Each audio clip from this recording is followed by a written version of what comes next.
Okay, let's unpack this. Welcome to the deep dive. Hey there. We're diving into something uh, really quite significant happening in robotics and AI. We've got sources here talking about a major step forward. Yeah, this one's out of MIT and NVIDIA.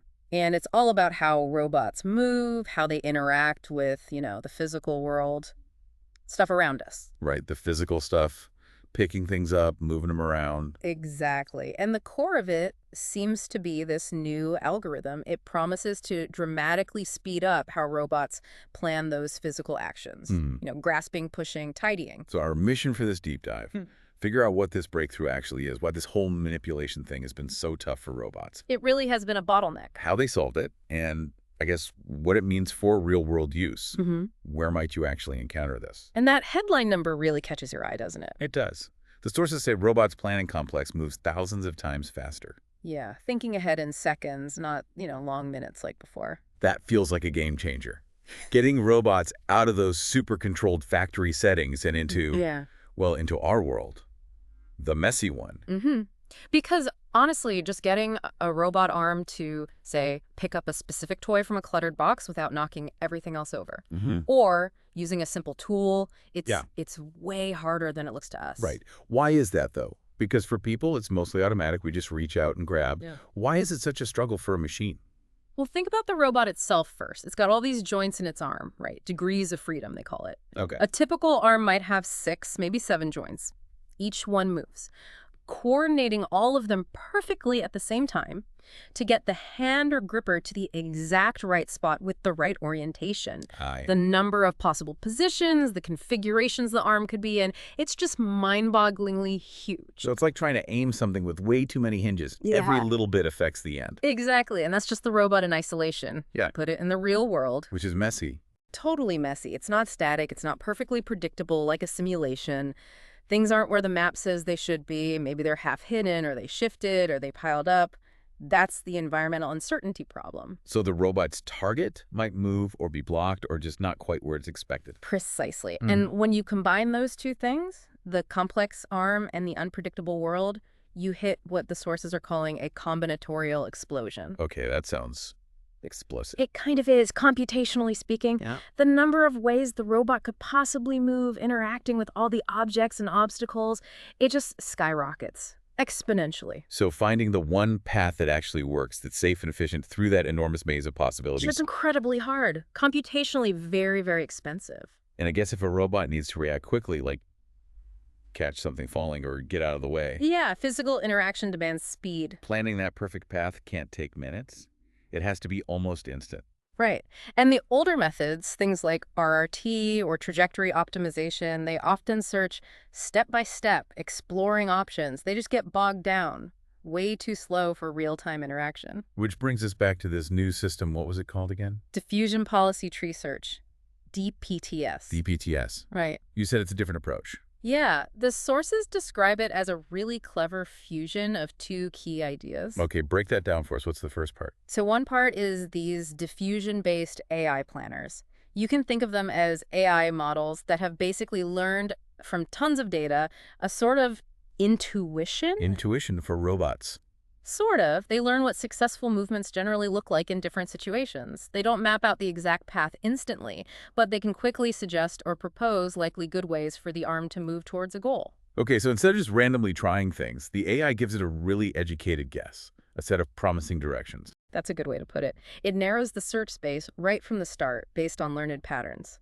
But that learned guess isn't always perfect, especially if the situation is new or tricky. Right. Intuition can be wrong sometimes. Exactly. And that's where the second part comes in. This is the tree search part, and where the NVIDIA hardware, the GPUs, become critical. Massively parallel tree search. Parallel search. Does that mean looking at lots of options all at once? Precisely. Instead of checking one possible sequence of moves, then the next, like exploring one branch of a decision tree at a time. Which is slow. Right. They use the power of these GPUs, the same tech that makes video games look amazing, to explore thousands of potential action sequences simultaneously, in parallel. Wow. Okay, so the robot sees the scene, The AI policy suggests some good general ideas. Like maybe try reaching from this angle, or perhaps push this thing first. And then the parallel search instantly explores thousands of specific ways to actually do that, all at the same time. That's the magic combination. The diffusion policy gives it a smart starting point, a strong bias towards good solutions. Then the parallel search dives deep, exploring thousands of tiny variations around those starting points, all at once. How does it know which of those thousands are good? It uses that learned model again, which understands some physics, and knows if an action gets closer to the goal to quickly evaluate all those parallel paths.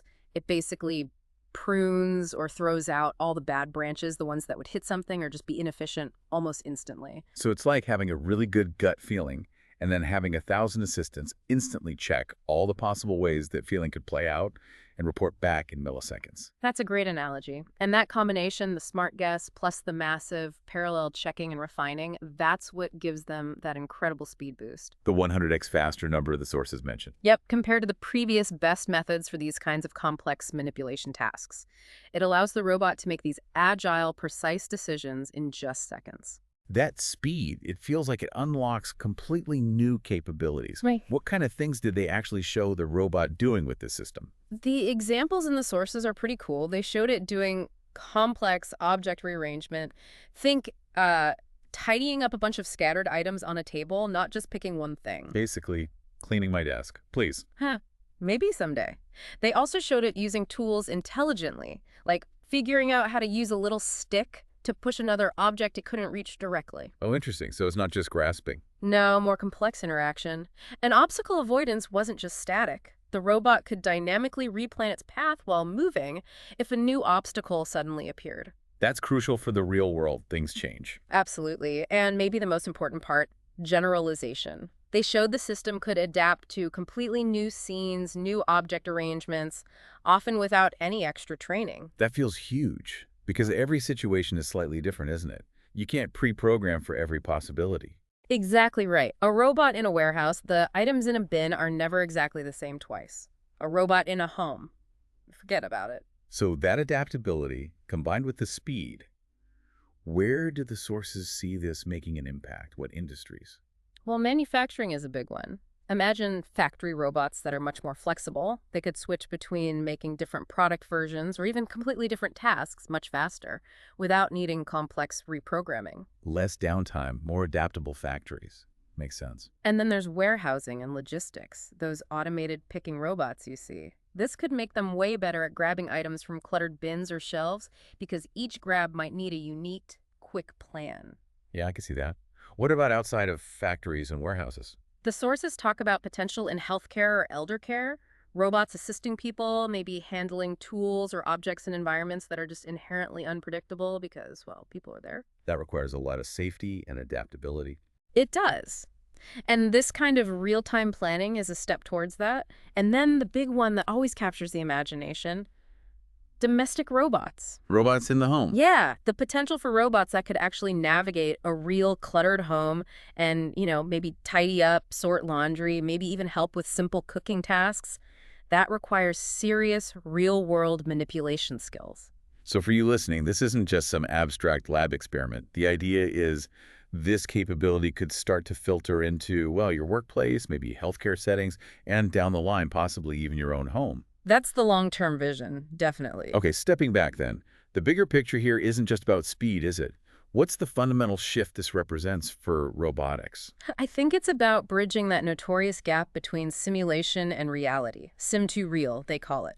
Robots have been amazing in simulated worlds for ages. Right, perfect digital copies. But making that leap to dealing with actual physics, friction, clutter, unexpected contact, that's always been the massive challenge. This system seems to let robots reason more effectively about the real physical world in real time. So they're not just following a pre-baked recipe, they're actually figuring things out as they go, adapting on the fly. That's the idea, giving them a kind of physical common sense. They can think on their feet, or I guess think with their grippers. Huh. And that capability, that adaptability, it also paves the way for much smoother human-robot interaction, doesn't it? How so? Well, if a robot can understand the situation and adjust its actions dynamically Well, without you needing to spell out every single tiny step. you don't need to micromanage the machine. Exactly. It makes collaboration feel more natural, more intuitive. Okay, so this is a big step. What do the researchers say is next? Where do they plan to take this DPTS system now? They mention a few key directions in the sources. One is tailoring the algorithm for specific real-world robot hardware. They name-drop robots like Boston Dynamics Stretch, which is used in warehouses, and the two-armed ABB Yumi, often seen in labs and light assembly. So getting it running efficiently on actual robots people use. Right. Another big goal is scaling it up.